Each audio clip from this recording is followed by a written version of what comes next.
तो हम 9th का पार्ट 2 वीडियो देखते हैं। हम देखते हैं इसमें कल अपरमेय संख्या तक पढ़े थे, अब इसमें देखते हैं वास्तविक संख्या। यानी वास्तविक संख्या हमारी वह होती है, यानी किसे कहते हैं वास्तविक संख्या हमारा क्या है। तो वास्तविक संख्या परमेय संख्या और अपरमेय संख्या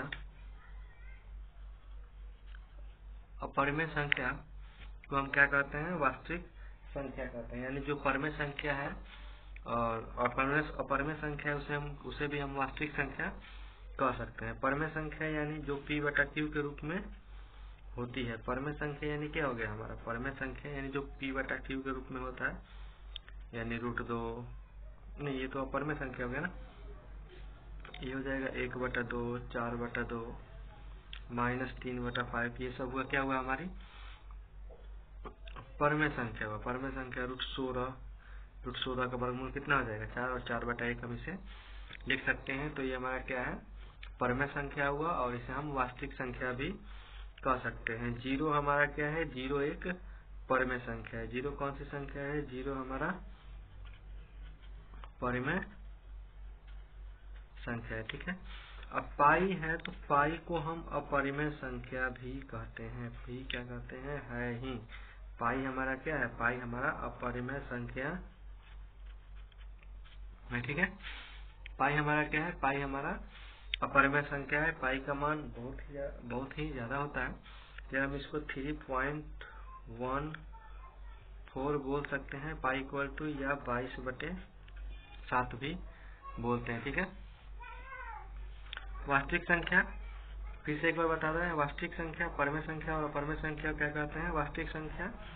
और वास्तविक संख्या ये हुआ हमारा 1/2 परमेय संख्या भी हुआ और अपरमेय संख्या भी, और इसे हम वास्तविक संख्या भी कह सकते हैं, ठीक है। अगर हम पाई का पूरा मान लिखना चाहें तो पाई का मान हमारा होता है 3.141592.9 आप इससे भी ज्यादा अगर आप भाग देकर निकालें तो हमारा इससे भी ज्यादा मान आएगा। 22 में आप क्या करिए, 22 में 7 से भाग दीजिए, हम आता ही चला जाएगा, या मोबाइल से दीजिए, ये निकल के आएगा आपका ये मान, ठीक है। आप घर पे इसको चेक करिए, प्रैक्टिस करिए, प्रैक्टिस करने में क्या जाता है, आप प्रैक्टिस करिए, देखिए आपको समझ में आएगा। तो चलिए अब हम 9th का एक्सरसाइज करते हैं आगे। यहाँ पे क्वेश्चन है आपका, क्या पहला क्वेश्चन है, पढ़िए ध्यान से। पहला क्वेश्चन है आपका एक्सरसाइज प्रश्नावली 1.1 का पहला क्वेश्चन कि क्या 0 एक परमेय संख्या है, क्या इसे आप p/q के रूप में लिख सकते हैं, जहाँ p और q पूर्णांक है और q ≠ 0 है। तो हम पहले भी बताए हैं कि 0 क्या है, 0 एक परमेय संख्या है और परमेय संख्या को हम किस में लिखते हैं, p/q के रूप में लिखते हैं। तो पहला यहाँ से यहाँ तक आप देखिए, यहाँ से यहाँ तक कि क्या 0 एक परमेय संख्या है, तो यहाँ पर लिखाएगा हाँ 0 एक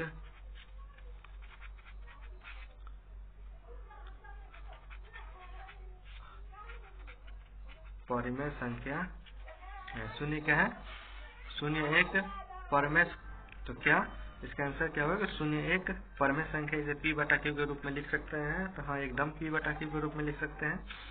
हम 0 को p/q के रूप में लिख सकते हैं। जैसे में क्या हो जाएगा 0/1, 0/-2, 0/3, 0/4, ये हमारा क्या हुआ कि 0 को हम p/q के रूप में लिख सकते हैं। ये हमारा इसका आंसर है। तो चलिए अगला क्वेश्चन देखते हैं। चलिए तो हमारा दूसरा क्वेश्चन क्या है कि 3 और 4 के बीच 6 परमेय संख्या ज्ञात कीजिए। 3 और 4 के बीच में क्या करना है, 6 परमेय संख्या निकालना है, ठीक है। तो इसमें सबसे पहले हम समझते हैं कि 3 और 4 के बीच में कितनी संख्या आ सकती है। 3 और 4 के बीच में कितना संख्या 3 और 4 के बीच में कितनी संख्या आ सकती है, थोड़ा सा इसको समझते हैं। 3 और 4 के बीच में कितनी संख्या आएगी, आप देखिए थोड़ा सा। अब ऐसे आपको लगता है कोई भी संख्या नहीं आएगी, जो 9th में है जो पहली बार इसको समझ रहे हैं तो क्या कि उनको लगेगा कि 3 और 4 के बीच में कहाँ कोई संख्या है, लेकिन है 3 और 4 के बीच में बहुत सारी संख्या है, अनंत संख्या है 3 और 4 के बीच में। कैसे? तो देखिए हम बताते हैं। इसे नंबर लाइन का आपको बता दें। जैसे ये लाइन हुआ, यहाँ से हुआ 3, इसको क्या लिखेंगे 3.1, 3.2, 3.3, 3.4, 3.5, 3.6, 3.7, 3.8, 3.9 और ये हुआ हमारा 4। अब आपको क्या लगेगा कि 3 और 4 के बीच में कितना संख्या मिला, हमारा इतना, लेकिन हम तो बोले हैं कि अनंत संख्या मिलेंगी। तो आप देखिए अनंत संख्या कैसे मिलेंगी, ये अनंत संख्या कैसे मिलेंगे। अभी तो हमारा कितना संख्या मिला 1 2 3 4 5 6 7 8 9 10 ये हुआ। अब देखिए हम अगर हम चाहें तो अभी 3 4 के बीच में हमारा इतना संख्या मिला और इसके आगे भी हम निकाल सकते हैं। जैसे मान के चलिए ये हमारा संख्या है, ठीक है, और हम इन दोनों के बीच में भी बहुत सारी संख्या निकाल सकते हैं। इससे फिर से नंबर लाइन पे बताते हैं। जैसे यहाँ से यहाँ तक ले लीजिए, ये हुआ 3.1 और यहाँ से शुरू करिए तो 3.11, 3.12, 3.13, 3.14, 3.15, 3.16, 3.17, 3.18, 3.19 और ये होगा हमारा 3.2, 3.2। अब देखिए हम क्या कि इन दोनों के बीच में कितना संख्या निकाले, ये 2 निकाले, ठीक है कि नहीं। यानी 3 और 4 के बीच में हमारी कितनी संख्या है, बहुत सारी संख्या है, अनंत संख्या। आप फिर निकालते चले जाइएगा, बहुत सारा निकलेगा, ठीक है। तो हम 3 और 4 के बीच में कितनी संख्या बोल सकते हैं, कितनी संख्या है, तो अनंत संख्या है। लेकिन हमको लिखना कितना है, हमको लिखना है सिर्फ 6, हमको सिर्फ 6 ही संख्या लिखना है, 6 संख्या लिखना है। 3 और 4 के बीच में 6 परमेय संख्या को लिखना है। एकदम सिंपली आप समझिए आपको क्या करना है। आप इसको 3 और 4 के बीच की संख्या को लिख लीजिए, ठीक है। पहले यहाँ पे इसको लिख दीजिए ऐसे 3.1, 3.2, 3.3, 3.4, 3.5, 3.6, ये इतना संख्या 1 2 3 4 5 6, ठीक है। हमको लिखना कितना है, 6 परमेय संख्या। अब इसको हम क्या करेंगे, ये हम जानते होंगे, तो हम बता भी देते हैं कि जैसे यहाँ पे 31 है तो 31 को क्या लिख देंगे 31/10, 32/10, 33/10, 34/10, 35/10, 36/10, ठीक है। तो ये हमारा है। अब कैसे 10 आया तो हम सीधे यहाँ पे बता देते हैं आपको, इसमें बता देते हैं। तो जैसे 31 है तो इसको हम लिखते हैं 31 ऊपर लिख देंगे जैसे कि तैसे, ठीक है। 31 लिखेंगे और यहाँ पे दशमलव का लिख देते हैं, जिससे मतलब दशमलव के बाद जितना अंक है, कितना अंक है 0 और एक लगा दीजिए अपने मन से, ठीक है। और फिर यहाँ पे 32 है, यानी 3.2 है तो ऊपर लिखेंगे 32 और कितना अंक है, एक अंक है तो 0 और फिर 1। अगर मान के चलिए हम ज्यादा संख्या दे दें, जैसे हम संख्या ज्यादा देते हैं यहाँ पे 3.123 इतना, इसको कैसे लिखेंगे, इसको क्या करेंगे पूरा पहले लिखेंगे 3 1 2 8 बटा कितना अंक है 1 2 3, 3 अंक है, 3 को 0 और 1 लगा दीजिए। ऐसे करके इसको हम लिख सकते थे। चलिए हम यहाँ पे थे, ये क्या है कि 3 दशमलव मतलब एक परमेय संख्या। तो अब यहाँ से हमारा परमेय संख्या, हम इसको फाइनली लिख देंगे, ये हमारा परमेय संख्या हुआ। परमेय संख्या कौन कौन सा हो जाएगा 31/10, इसको 32 को काटिए 16 और 5 तो 16/5, 33/10, 34 को भी काट दीजिए 17 और 5 तो 17/5, 35 को काटिए 5 7 35, 5 दूनी 10 तो ये हो जाएगा 7/2 और 36 को काटिए तो कितना से काटिए आप, 2 से काटिए तो 18 और 5, तो ये हमारा हो गया 18/5। ये हमारा क्या हुआ, परमेय संख्या होगा। ठीक है, इस क्वेश्चन का भी आंसर है, आप इसको उतार लीजिए और कोशिश करिए कि अगर ये उतारना है तो आप ये भी उतार लीजिए, समझ लीजिए। सिर्फ समझाने के लिए हम इतना लिखे हैं। ठीक है, चलिए तो अगला क्वेश्चन देखते हैं हम। 2 नंबर हमारा क्वेश्चन हो गया। 3 नंबर क्वेश्चन देखते हैं। चलिए तो अब क्या करना है, 3/5 और 4/5 के बीच में परमेय संख्या लिखना है। तो देखिए तो हम इसको सिंपल तरीका से बताते हैं आपको क्या करना है। पहले तो दशमलव में आपको करने आता है, इसको आप दशमलव में कर लीजिए। जैसे यहाँ पे 31 है, यहाँ पे 3/5 है, तो इसको 3 में भाग कर लीजिए। ऐसे 3 में भाग करके चेक कर लीजिए 5 से, तो यहाँ पे दशमलव हो गया और 5 छके 30, यानी ये महाराज जी तो गए, कट गए। यानी ये कितना हो जाएगा हमारा 0.6। और इस क्वेश्चन को मॉडिफाई कर दे रहे हैं। ठीक है, अब 4/5 है तो 4 में 5 से भाग दीजिए, यानी 0. यहाँ पे 5/8 40, यानी खत्म। ये भी है, तो ये हमारा कितना हो गया 0.8। अब इसके बीच में परमेय संख्या लिखना है। तो आप तो समझते हैं, हम आगे ही बताएं कि क्या करना है कि इसके बीच की संख्या को आप लिख दीजिए और लिखने आ जाता है।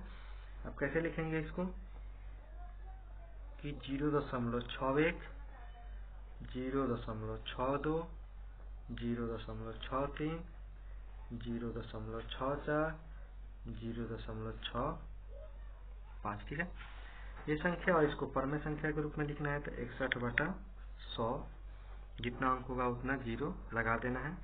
62/100, 63/100, 64/100, और ये कितना आ जाएगा 65/100। ठीक है, ये आपका रफ है। ये हो गया, और आपका परमेय संख्या लिखना है। तो परमेय संख्या जैसे लिख रहे हैं वैसे ही नोट करिएगा। वीडियो पॉज करके आप इसको नोट कर लीजिए, तो आप हमारा कितना हो जाएगा। तो हमारा परमेय संख्या क्या हो सकता है, यहाँ से लिख रहे हैं 61/100। 62 को काट दीजिए, चाहे नहीं भी काटिएगा तो भी चलेगा, इसको काट दीजिए 3 1, यानी 31, ये हो गया 50। ठीक है, 31/50, ये जैसे का तैसे रहेगा, नहीं कटेगा। 63/100, ये कटेगा 3 2, और ये 50 32 में कटा, फिर कटेगा 16 दूनी 32 और 25, यानी इसको लिख देंगे 16/25। फिर 13 5 से काटिए इसको, 13 5 65 और 20, यानी 13/20।